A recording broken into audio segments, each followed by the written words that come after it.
Well, good evening and welcome to For the Living of These Days, Ode to Freedom Edition. And so, a meditation on freedom. What is freedom to you? All I'll do in this brief time is to offer some images of freedom, because I think we need to ponder freedom. We need to meditate on what freedom means to us, what freedom means to our siblings, to our neighbors, and then how do we live into that freedom? What is that? How does that change our perspective? So I would invite you to join with me in this this meditation. How do we seek a freedom beyond the freedom that this world offers? That is, after you cry freedom in the flesh, freedom from something or for something, is there a transcendent freedom that unites all of the human race, that speaks of true love, mercy, and justice freedom, a freedom that is beyond the flesh of us and them, a freedom that is bound in competition,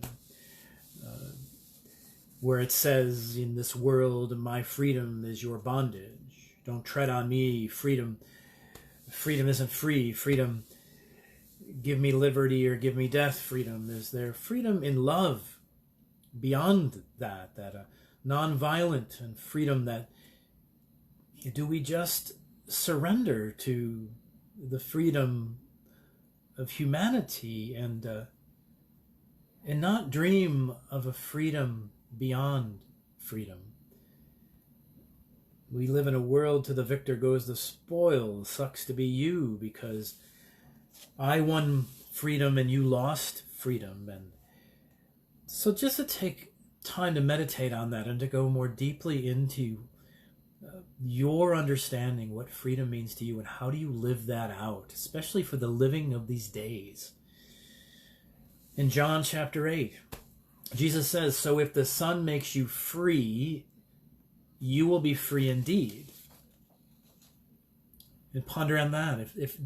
If Jesus Christ liberates you, then how is that freedom manifest?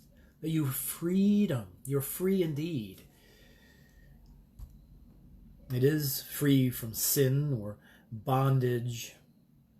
That is free from that which separates you from God, which that separates you from your brother or sister, your sibling. Freedom that even separates you from you. Found in a transcendent relationship. Not just a relationship to humans. It's a transcendence. Galatians chapter 5. "For you are called to freedom, brothers and sisters. Only do not use your freedom as an opportunity for self-indulgence, but through love, become slaves to one another." Now there is a transcendent freedom that is rooted in love for the other. So it is not a freedom that I can take from you, but it's a freedom that I can give to you. Freedom. How do you define it? Spiritual freedom, national freedom, personal, human freedom. I Googled freedom and the search bar comes up freedom of speech, freedom fighter, freedom of the press, freedom of religion, freedom of assembly, freedom of expression, freedom riders, freedom of choice, freedom of information. Could we add freedom of the mind, freedom of the soul, the heart, freedom of the body? It's a power or right to act, speak, or think as one wants to without hindrance or restraint. So let me just share some other poets and philosophers' view, and maybe you have your own as a poet yourself, as a philosopher yourself. Epictetus is a philosopher, a Greek philosopher of the first century, and I love his quote. Now, he was a philosopher who was born a slave in Phrygia in the first century AD, lived in Rome until his banishment. But this was his quote on freedom. He says, "You are master of my carcass. Take it. You have no power over me." Ponder that. You are a master of my carcass? Take it. You have no power over me. Now there's freedom beyond freedom. Liberation from the matrix of fear and apathy.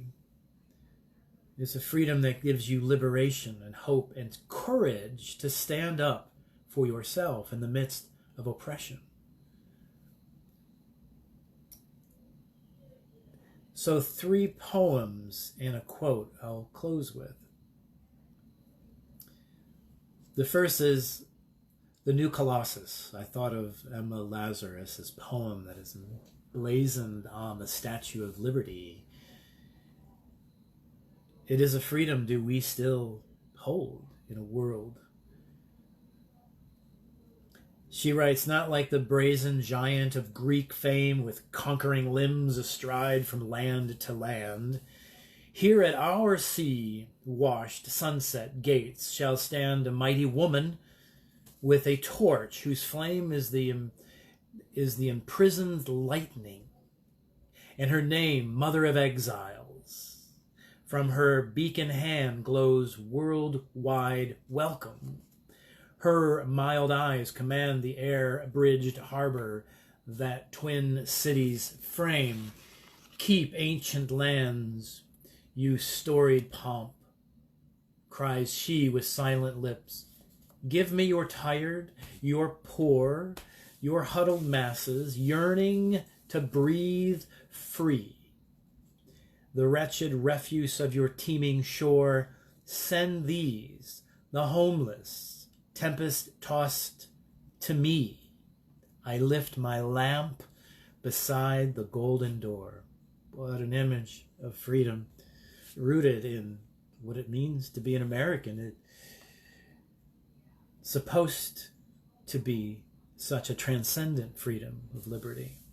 Again, to an ode of freedom is to ponder. Just open your thoughts is my intent tonight. Oh, what freedom means to you. To ponder, to contemplate, to read, to study, to pray, and to act out of that definition. This is the freedom of the poor, the immigrant, freedom of those who are oppressed by those who fear difference. What does your liberation look like or feel like? How can you participate in the freedom of others? Freedom is truly love that liberates both the oppressed and the oppressor. Maya Angelou, another poem that came to mind, Caged Bird. She writes, a free bird leaps on the back of the wind and floats downstream till the current ends and dips his wing in the orange sun rays and dares to claim the sky. But a bird that stalks down his narrow cage can seldom see through his bars of rage. His wings are clipped, his feet are tied, but he opens his throat to sing. The caged bird sings with a fearful trill of things unknown but longed for still, and his tune is heard on the distant hill, for the caged bird sings of freedom. The free bird thinks of another breeze, and the trade wind soft through the sighing trees, and the fat worms waiting on the dawn-bright lawn, and his name, he names the sky his own. But a caged bird stands on the grave of dreams, his shadow shouts on a nightmare scream, his wings are clipped, his feet are tied, so he opens his throat to sing. The caged bird sings with a fearful trill of those things unknown but longed for still, and his tune is heard on the distant hill, for the caged bird sings of freedom. Another poem by Langston Hughes entitled Freedom. He writes, freedom will not come today, this year, or ever, through compromise and fear. I have as much right as the other fellow has to stand on my 2 feet and own the land. I tire so of hearing people say, let things take their course. Tomorrow is another day. I don't need my freedom when I'm dead.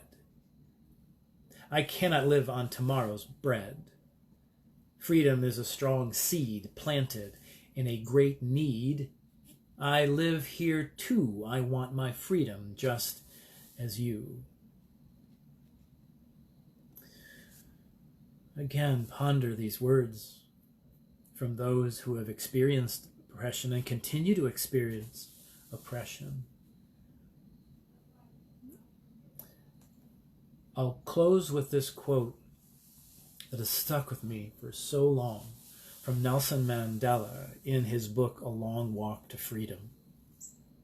It does speak that freedom and liberty not only liberates the oppressed, but it also liberates the oppressor. If you truly live in this transcendent understanding of freedom, in love, in truth, and compassion. So he writes, and I close, "It was during those long and lonely years," Mandela writes, "that my hunger for the freedom of my own people became a hunger for the freedom of all people, white and black.